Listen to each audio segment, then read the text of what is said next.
Hello, ladies and gentlemen. This is 2012, and we're going to talk about 12-21-12, hopefully until 12-21-12, but not without breaks. That is, hopefully, we'll be on weekly until December 21st, 2012. Enjoy.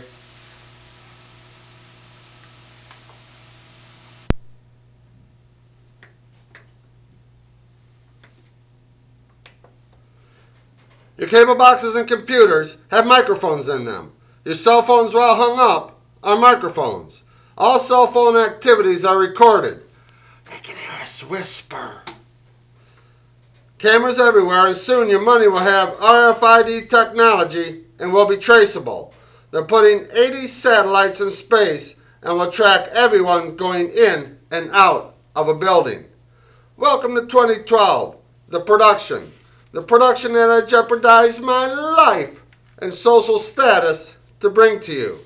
I'm going to take the time to promote EternityJumper.com, a nothing to buy, nothing to sell, no ads, scripture explaining scripture study guide on the creation, flood, and day of the Lord, which I am committed to offer at no cost. That's EternityJumper.com. ETERN as in Nancy, ITYJUM as in Michael, PER.com. Check back with the site from time to time. More treasures will be added. Enjoy. We are in ancient technology.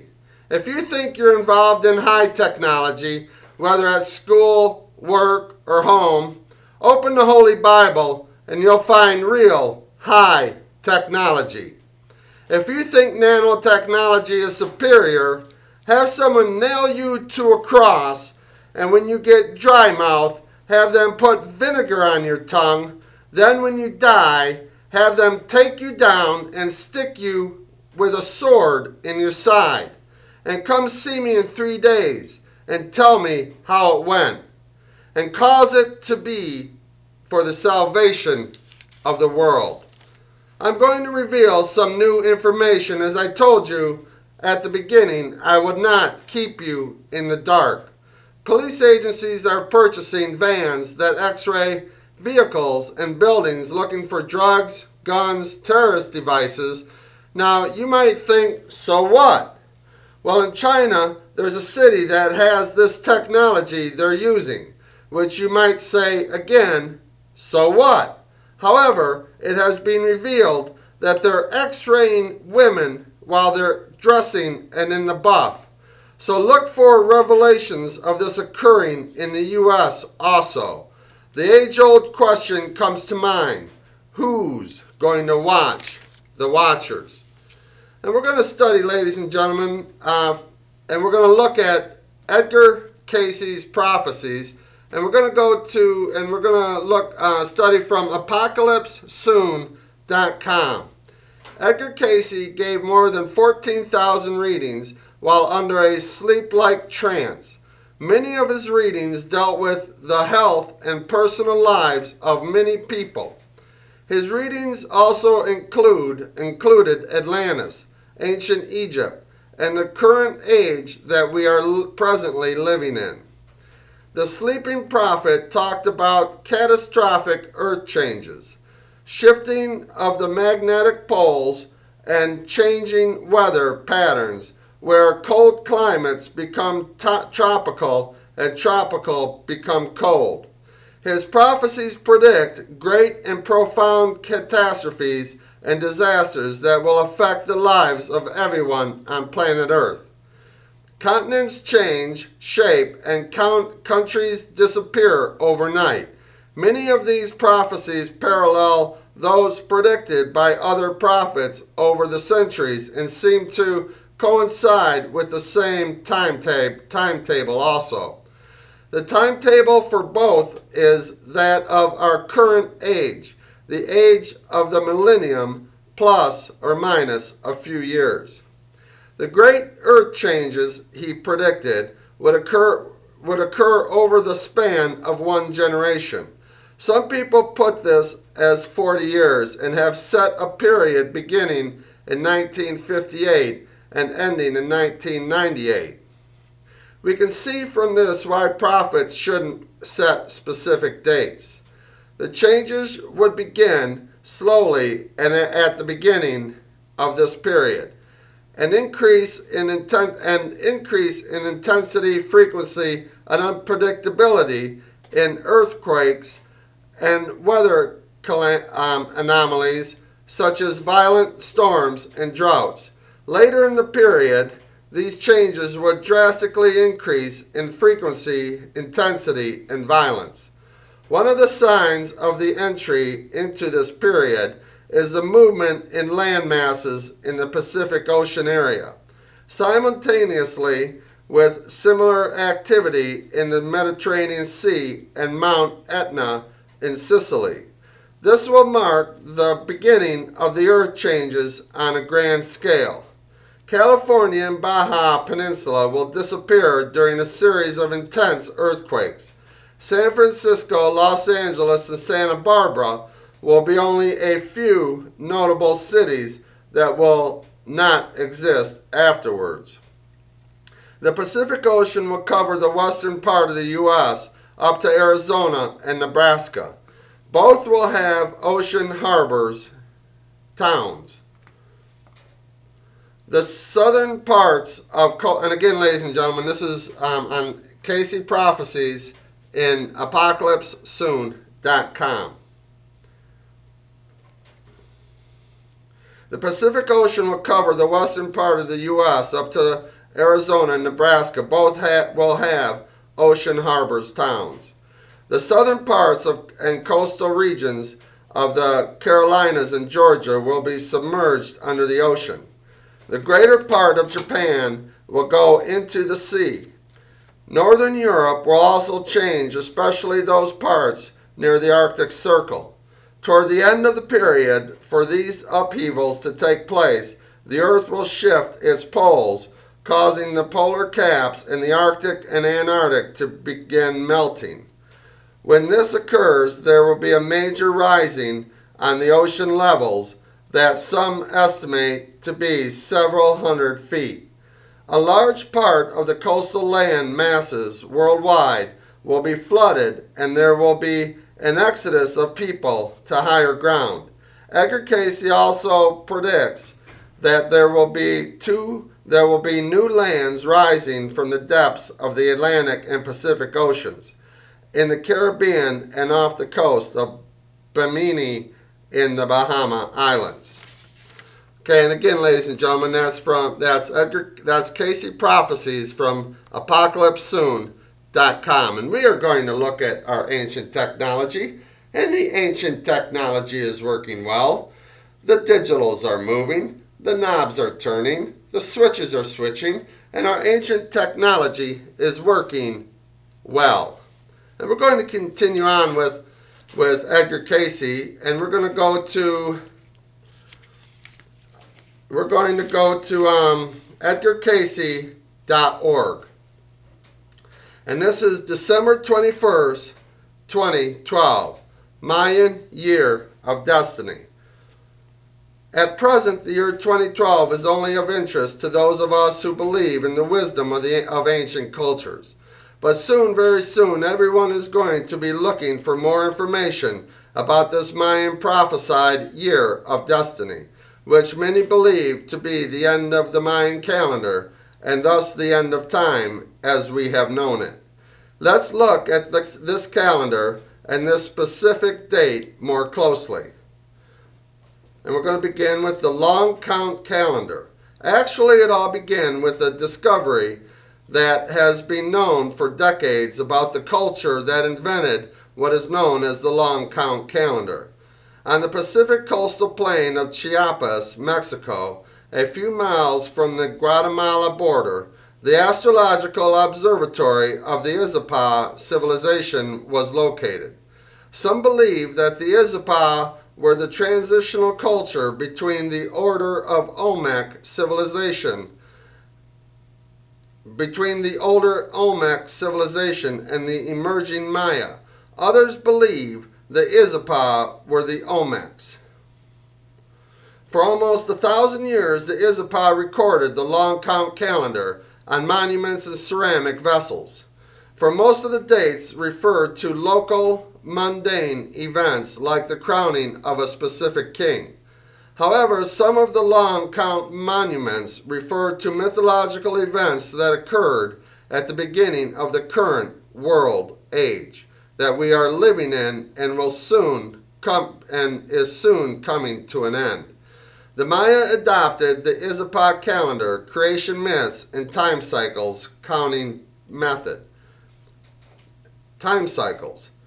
Scholars have found out how the long count calendar correlates with our own Gregorian calendar using a lot of arithmetic. So we know that the legendary time of the beginning of our present world age, when all the values were set to 0, occurred on August 11th, 3114 BC.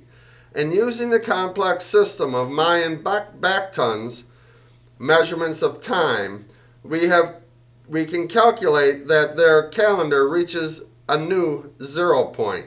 Basically, every 13 backtons, or every 5,125 years, the long count resets to 0. The calculated time when our present world age ends and a new cycle of time commences.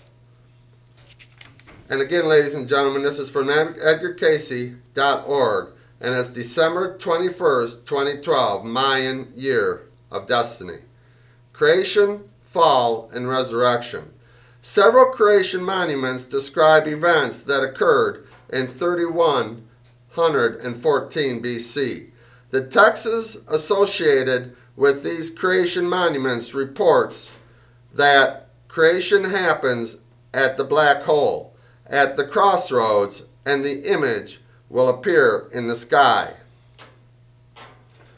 The renowned researcher and author Linda Shale in Friedel Shale and Parker's Maya Cosmos wrote, "I realized that every major image from the Maya cosmic symbolism was probably a map of the sky. The patterns in the Milky Way and the constellations were directly related to the Maya vision of creation. Her realization opened the door to understanding the Izapan Mayan cosmology and prophecy. And we're going to continue on, ladies and gentlemen, the Mayan sky. In order to grasp the Mayan message, we need to understand a little about how they saw the sky and how events in the sky indicated times of death, rebirth, and the passage of time for souls living in this galaxy and in this solar system. The Milky Way is their major image in the sky. As we know, we live on the outskirts of our galaxy, and the Milky Way is the dense cluster of stars. When looking toward the center of our galaxy, it appears as a long strip of stars in the sky above us. For the Maya, the rising, passing, and descending of the Milky Way in the sky marked major points in the cycle of time. Also, parts of the Milky Way and other stars prominent in our sky have specific meaning to our lives and the history of humanity in the heavenly realms, the realms of the gods. To the Maya, the Milky Way's major features and the changes in its position and shape during the night reveal our origin, passage, and destiny. They are the tree of life, the ladies and gentlemen.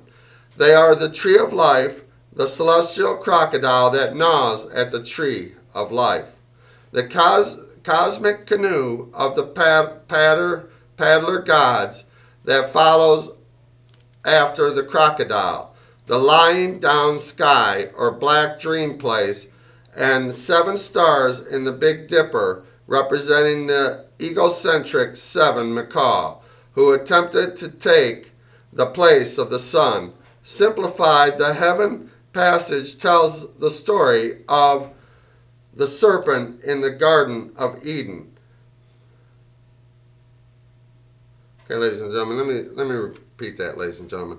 Simplified, the heaven passage tells the story of the initial fall of life's goodness at sunset, followed by the rise of egoism and self-seeking, which brought the rise of dangerous lower urges that crawl on their belly as the cursed serpent in the Garden of Eden, and attack the attempts of life to resurrect, to rise anew, reborn. Fortunately, these dark influences are driven off by the higher ideals and the will to do good again. Eventually, life is reborn and rises on a new dawn. That new dawn begins December 21st, 2012, the winter solstice. And again, ladies and gentlemen, this is from EdgarCasey.org, and it's December 21st, 2012, Mayan year of destiny. Rebirth in 2012.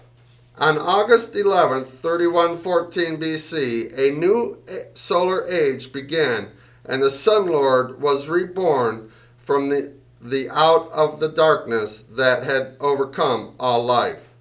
The creation lord deities are often portrayed attending to the rebirth of the world, including one called Bolan Yokte Ku, who is closely associated with war, conflict, and the underworld. Despite these associations, Bolan Yokte is a god that is often present during creation events. He is portrayed on the ceramic called vessel of the Seven Lords, which contains the date 3114 BC, the beginning of our present 13 Bacton cycle, the one that ends in 2012. This age is called the Age of Movement or Change, and there certainly has been much change during the period in the world and in individual lives. Of course, the date that interests us is the beginning of the next 13 Bacton cycle, what follows the end of the Age of Movement. Excuse me, ladies and gentlemen. What follows the end of the Age of Movement? A recent translation of a text from Targuru, a classic Maya site north of Palenku, explicitly points to the date December 21st, 2012, translated by the Mayan epigrapher David Stewart, who the legible part of the text reads, at the end of the 13 Bactons on 4 AU 3 Kakin 13.0.0.0.0, something occurs when Balan Yakte descends. The verb glyph describing what happens is effaced. The verb glyph describing what happens is effaced, so it is replaced with the word something. But the creation lord Balan Yakte is depicted. Since we know that Balan Yakte represents, excuse me, ladies and gentlemen, I have difficulty with as you know, throughout the time we've been producing this show, and I will repeat again, ladies and gentlemen, the verb glyph describing what happens is effaced, so it is replaced with the word something. But the creation, when Bolan Yakte descends,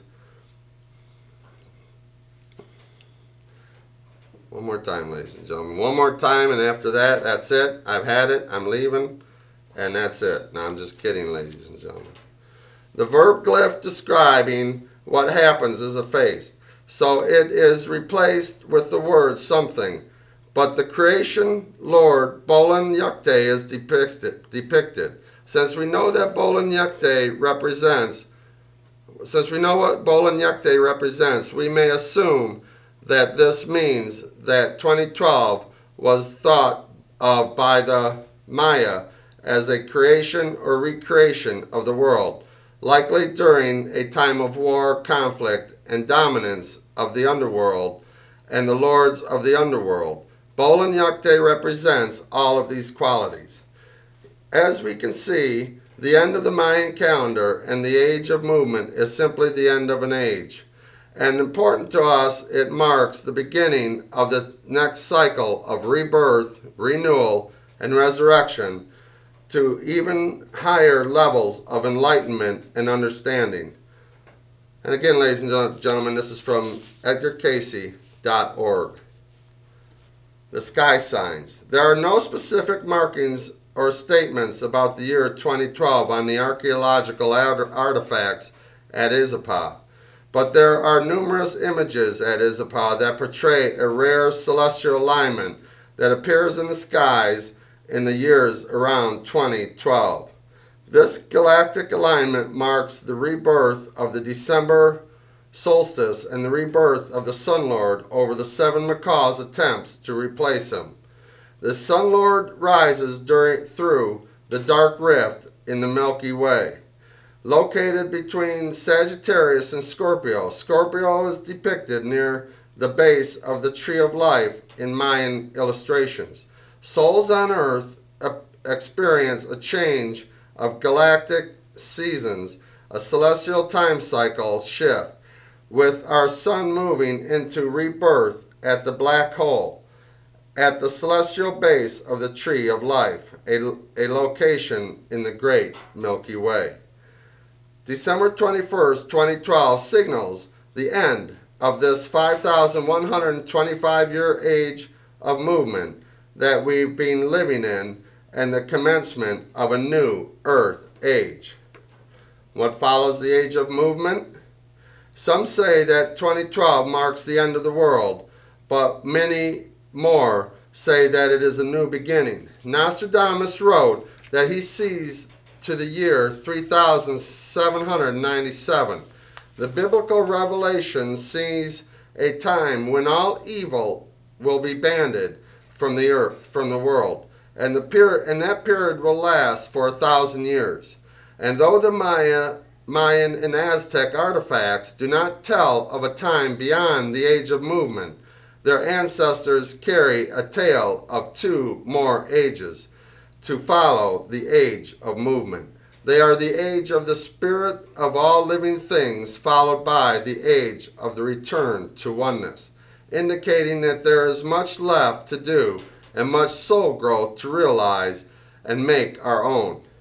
Edgar Cayce's view. And again, ladies and gentlemen, this is from edgarcayce.org. When asked what the New Age means to humanity, Edgar Cayce replied, "The full consciousness of the ability to communicate with the creative forces and be aware of the relationships to the creative forces and the uses of same in material environs.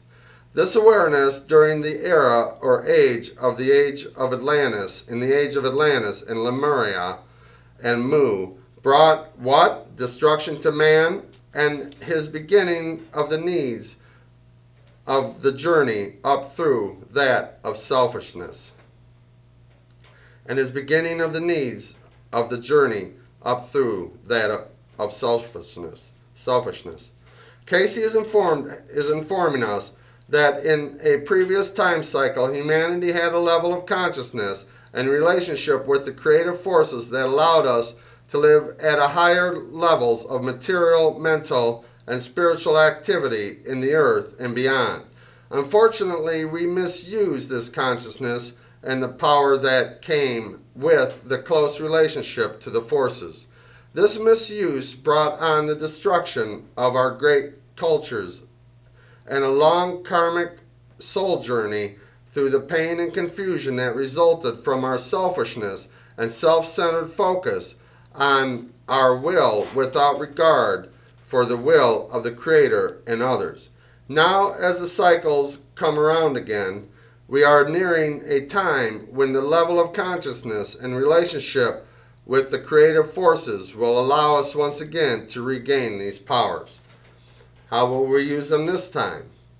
Before we despair that humankind is going to misuse these again, let's remember that many, many souls, and even the Logos, the Word, have come into materiality and continue to come to help prepare the way for rebirth and resurrection. We overestimate the power of the world and its leaders. The unseen heavenly forces have greater power and will overcome the world's darkness and selfishness, breaking through with a light that will transform this realm for 1,000 years, when all evil and temptation will be bound and a golden age will reign. The biblical book of Revelation conveys this prophecy. I saw an angel coming down out of heaven, having the key of the abyss and a great chain in his hand.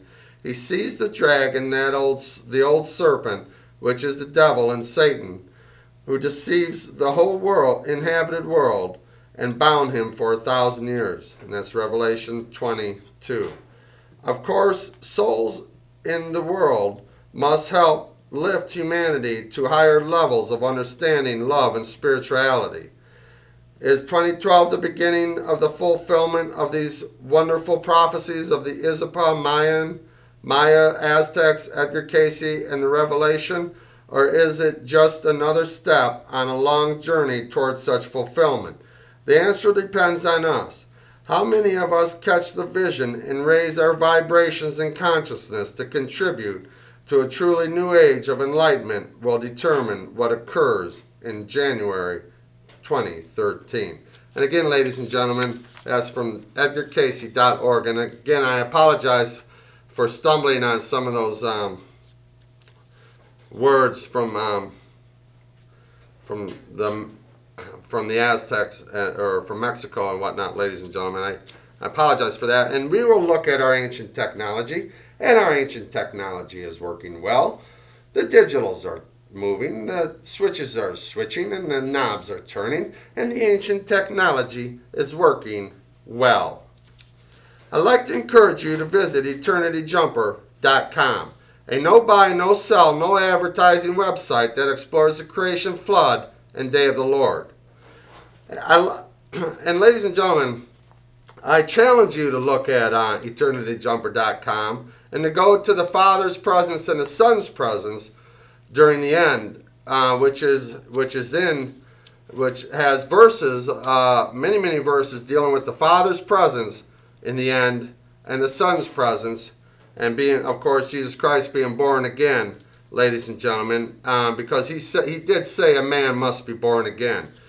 And now I will read some unknown prophecies to you, ladies and gentlemen, and even to those of you who aren't ladies and gentlemen. As the prophecy states, there will be a person who will have a bag on his head and use ancient technology to wake the people up to the world around them, and will use prophecies of other peoples and cultures to explain the times they live in and shake them and plead with all flesh to warn them to prepare for the worst and hope for the best. And now we will end with this question.